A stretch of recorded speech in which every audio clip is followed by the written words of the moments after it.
এরে ওটা কামানা, কামাই তো। এ কামা, তুই এনে বসে কি করস? কে লুডো খেলতেছি। এই শালা মস্কারি করস, তুই না আনার বেচতেছু। এই শালা এই, তুই তো দেখতিস আনাজ বাঁচতেছি, তুই আবার কষ্ট কি করস? যদি এখনই তোর আনাজ তোলা লাগবা, 2 দিন পরে বেচলি তো দাম বেশি পালিনি। রে, দুদিন পরে বেচলে দাম বেশি পাবো। তুই কি করে বেচাচ্ছ কত দেখে? এ বলত, 2 দিন পরে রোজা, রোজার মধ্যে বেচলি তো দাম বেশি পালিনি।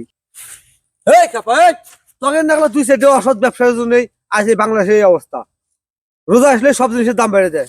এই তুই দেওয়াস না, 500 দুই সেটের দেশে রোজা আসলে সব জিনিসের দাম কমে যায়, আর শুধুমাত্র আমাদের বাংলাদেশে জিনিসপাতির দাম বাড়ে। তোকে নাকলা তুই একটা অসৎ কুলাঙ্গার ব্যবসায়ীর জন্য আজ বাংলাদেশের এই অবস্থা।